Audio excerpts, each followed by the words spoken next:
Welcome. This is Will at Work. I'm Kevin. Here we are testing my video game consoles to see if they work. Today we're looking at the Odyssey 400. So we've already looked at the 100 and the 200 and the 300, as well as the very first Odyssey.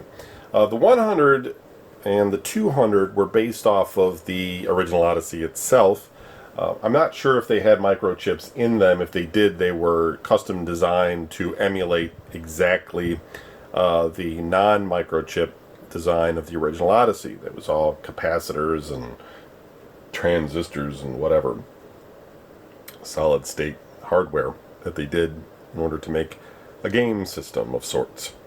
And when they got to the 300, they went ahead and wanted to make that one cheap and competitive against the Telstar units that Coleco had, because Coleco was doing really well, I guess, in the Pong industry, and Magnavox / Philips wanted to compete. So they also used the most common chip that we've seen in this whole series, which is the AY3-8500 from General Instruments. Now, you would think that the 400 would be an evolution of that, but it is not. It is basically an improvement of the Odyssey 200. So it has the same 3 games as the Odyssey 200.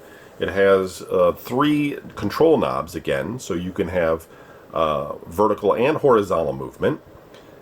But then they added a Texas Instruments chip inside of it to allow it to have on-screen scoring.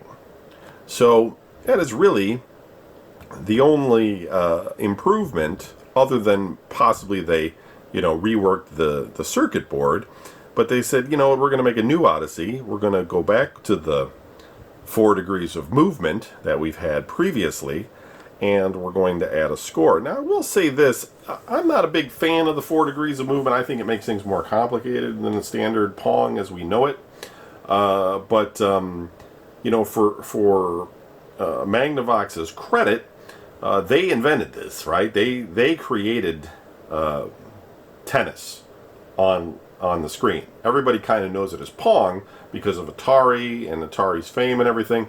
But, legally, through the court system, Atari stole it from Magnavox. So Magnavox was the first. They created tennis, and tennis is not just vertical, right? It's horizontal and vertical.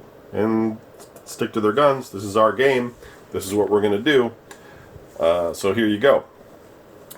So I think I have another one of these somewhere that I'm going to dig up and test as well as this one. This is the nicer one, as it's in a box. I think the other one I have is not in a box.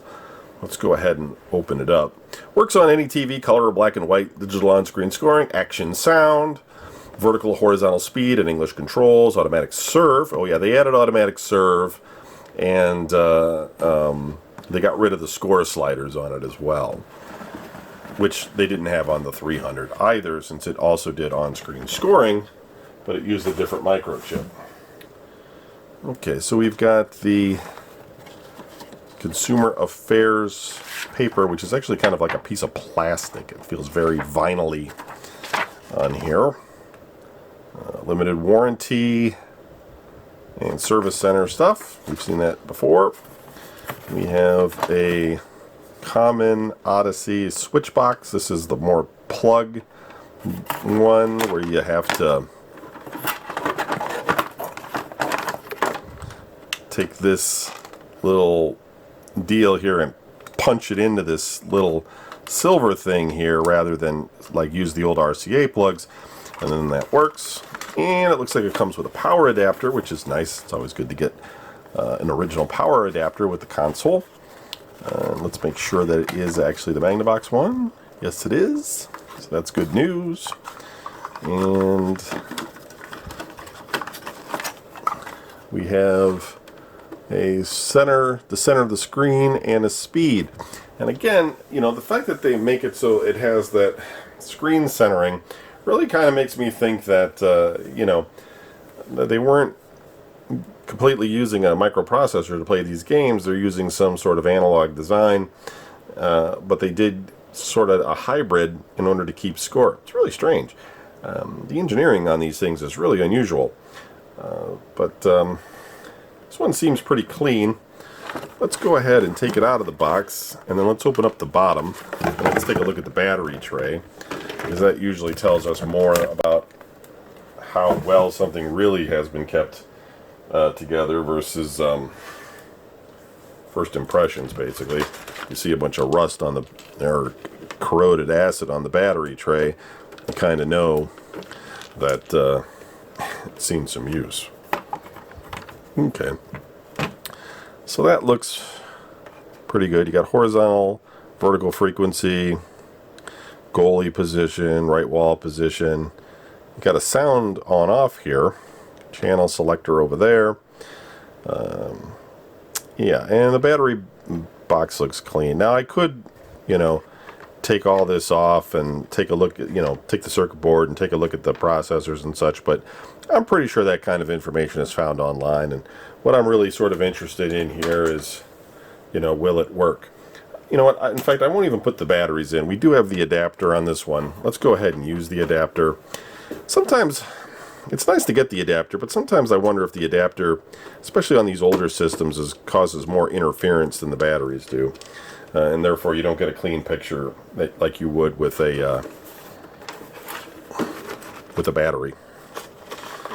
But that could just be me. I've certainly gotten my fair share of units, though, that the power adapter didn't work, or I've blown one out, had to repair it because the polarity was wrong, etc. But since this is an official unit, hopefully that won't happen. You never know, though, when these things are this old. It's crazy long cable, man. These sure used to give you some serious cable back in the day. They're like, you could put this in another room if you want to.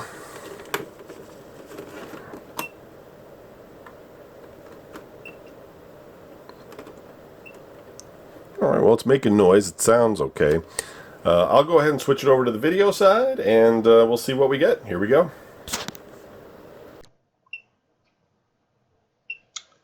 Looking at the Odyssey 400. So this is unusual. We have the score kind of in the middle, and then the, I don't know, everywhere else. Let's move this over a little bit. And kind of move that off to the left. The other one is ball speed. Speed it up or slow it down. We'll keep it slow for now so it's not as annoying.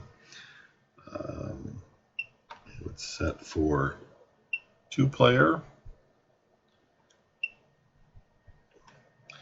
And let's check the controls here. Oh, that's like the English on the ball. Look at that. That's crazy. Woo! Woo! Woo! What in the world? Okay. Let's move player on the left. Control's really tight here, which is nice to see. Add some English to the ball. Whoa. See when I hit it.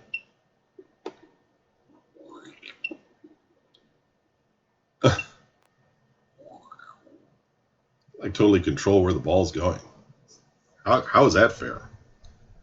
Let's go to player 2 on that side. You can also control it. Can you fight each other over control of how the ball goes? I guess you can.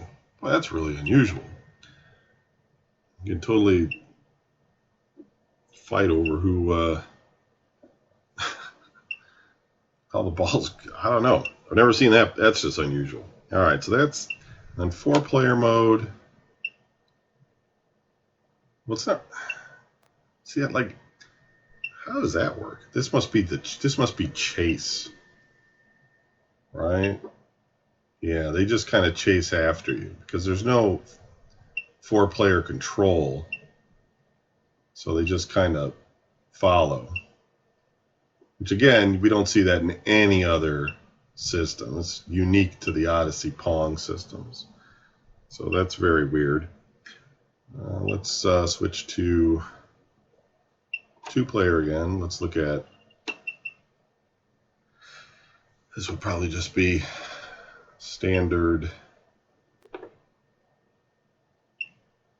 Pong.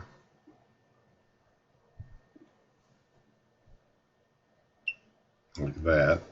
And then again with the 4-player mode, you have the follow.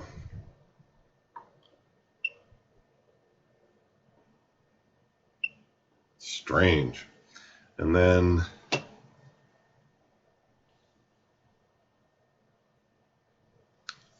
not sure what this is. It doesn't look any different than, oh, what the hell? Oh, this must be like practice. There we go. It's like build your own Pong set or something. It's kind of unusual. And then again, you know,